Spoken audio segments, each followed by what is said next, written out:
So that's stage one. We've added in our decals and also added in a mask just to wear away a bit of the edges. We've added in our black lines and things just to dictate where the panelling is going to be.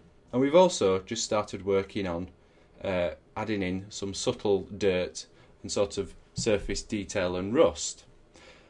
So next we want to start to go in. Now we've done those global areas. Next we're going to go in and just start painting in more wear and tear. And this is going to be, if you look at any metallic object, be it a car, a van or some sort of mech, when it's been used for a while, areas which come into contact with with anything really, the edges get worn away, paint gets chipped off. So what we need to do is mimic that now by working that into the texture. So again, we can just go in and paint these in. And we're going to paint these in by hand rather than using a texture. You could, in theory, find a texture, chop it up and then start to paste it in and bend it so it fits around these edges. But to be honest, I find it easier just to create this through a texture. So to start us off, we're just going to start with a new layer. And all we're going to do, I'm just going to move I'm working with a Cintiq here, and I think for texture painting or anything like that, it's really useful to have a Wacom tablet of some degree. I'm going to turn my brush right down, turn the hardness up, just see that, that's it, turn that down. And we're just going to use a flat, sort of a medium grey colour.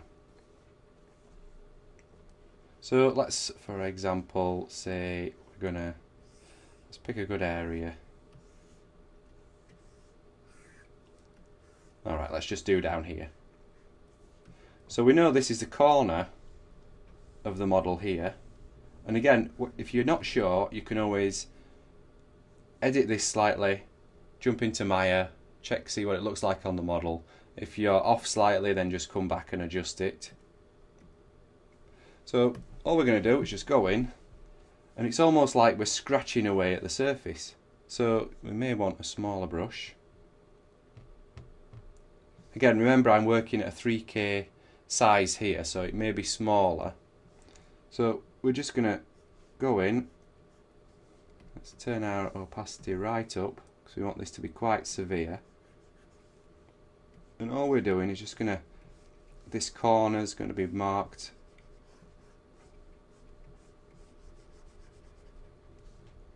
So we want it to be softened around that edge there.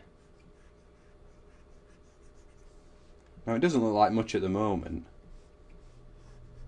because it's just flat grey. And obviously when you have areas like this on a realistic model, they're shiny and they're reflective to contrast with the paint, which is a lot more matte. Maybe the paint's got a slight specularity to it, but this bit is normally a lot shinier because it's exposing the metal underneath. So I can zoom in a little bit. Now this can take quite a while to do if you imagine you're going around 3K textures, painting in things by hand like so, but all we need to do is just sort of, if you imagine, and again we've got these panels here, so normally we'd end up with some sort of wear on the corner of these panels as well. Maybe we want a chip of paint here.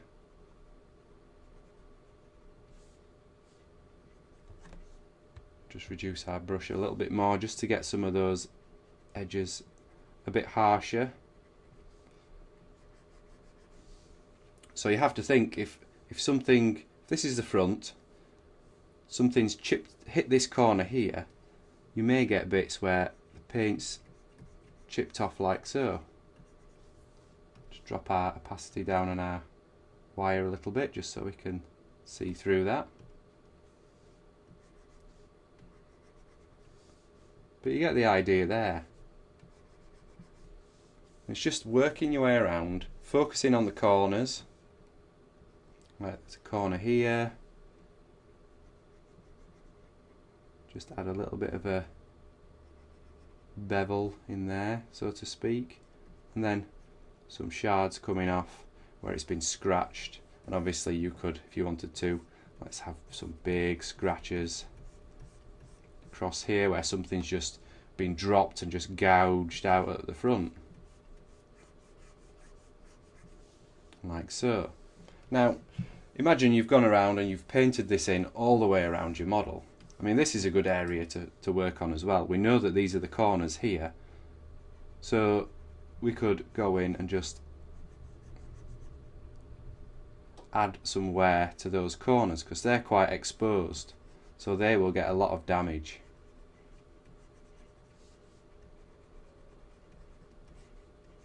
Like so. And so on and so on. But at the moment it is looking a little flat.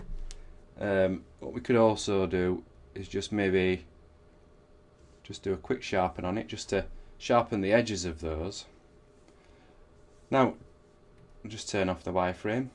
What we can do to help enhance this, and this may only work if you're working on higher resolutions, is add a couple of effects to this. So, first thing we're going to do is add in an outer glow.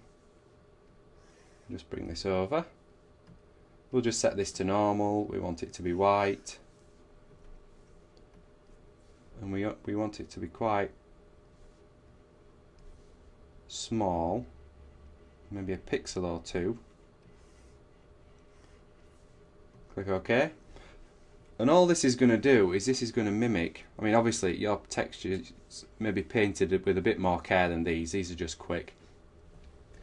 But when paint is chipped away from a metallic object, you get almost sort of an undercoat of the paint exposed, and it's normally, you have your metal underneath, you get sort of the white undercoat of the paint exposed just around the edges, and you get then you get the paint on top. So adding in that thin white border just helps to replicate that undercoat a little bit more. And now we've got that effect added, we can still go in and continue to paint on top of this, and it's just going to add that in for us. We can just go in and sharpen some of these edges here. Maybe there's just a bit more paint peeled away here.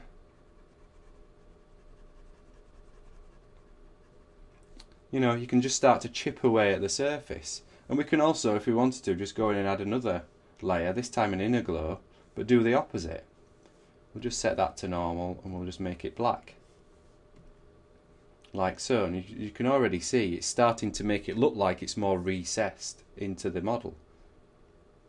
So if we just maybe, just again have that as just 1 pixel, just so you get a little bit of depth. Click OK, and again we can now go around. If we turn those effects on and off, that looks quite flat. That just looks a little bit more like it's recessed into the surface. Now again, it's looking quite flat and grey, but we're going to change that later on in the next video, perhaps, when we introduce a specular map. So these bits will be really reflective, really shiny, so they'll look really metallic against the surface of the model. And again, even with these blending layers, even with these effects added, we could still go in, turn on our wireframe, just go around and just paint in some more. Like so, and this is just doing this quickly, but then it's just going to add those as we paint. As you can see, we've got the thin black line just in there, just giving us that little bit of depth, and then we've got that white line which is just mimicking that undercoat of that paint. So if I just zoom out, just switch back to the mouse. So turn that off, turn the wireframe off.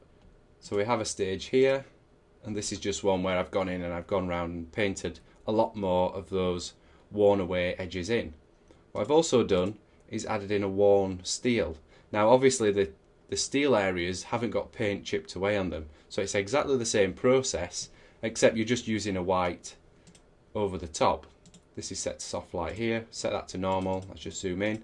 You can just see it's just very quickly painted around those metal bits just to make them look like they've been worn away. Let's set that to soft light again. So those are the major steps that I've taken to get to this stage. And if we look up here, we switch on this final version. See, it's just been played around with a bit more, added a few more texture layers over the top, worked a bit more on the wear and tear where these areas have been worn away. So let's just go back to Maya. Here we go. So this is where we were before. Just wait for it to load. And here's where we are with those bits painted in. That wear and tear, areas chipped away from the surface. Works particularly well down here because the feet and the toes are going to come into contact a lot with boxes, stairs and other things as it's walking around because they move more than anything else. So it's important to get a lot of wear and tear down here. So that's the texture painting pretty much covered. And obviously it's just a very quick way to add in wear and tear and dirt to your textures. If you've got more time, you can obviously spend a lot more time painting more details into this model, more details into the textures, adding more dirt. Maybe you want it to be rustier. It's entirely up to you. But by following those simple steps, you could start to generate your basic diffuse map. It's just a case of find good textures online, overlay those onto your diffuse map, using your occlusion map to give you that extra bit of depth. You can then paint on top of that to add in the worn away edges of the metal. We just switch back to Photoshop. So this is the diffuse map pretty much completed. Like I said, you can work more on this, do a lot more to it. I think for the purposes of this tutorial we've pretty much covered all the bases for generating the diffuse map. And it's important to keep things layered up so that you've got your dirt on different layers, you've got your wear and tear on different layers. That just it's just common sense. It keeps things future-proof in case things need to be edited or changed. But it also means that what we can do now is use those layers, and they can be used to generate our bump map and our specular maps. And there they are what we will look at in the next video.